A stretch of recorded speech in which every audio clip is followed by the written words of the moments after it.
Okay, when it's switched on, you will see the red flag. Okay, so it means no staples.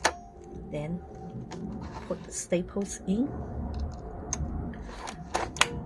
Okay, nothing here, and it start to staple. So the punch pin is on the right side. Okay, so you normally just 2 hands hold the paper and hit the punch pin.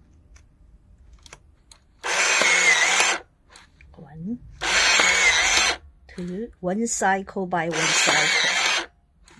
When they finish, do another one.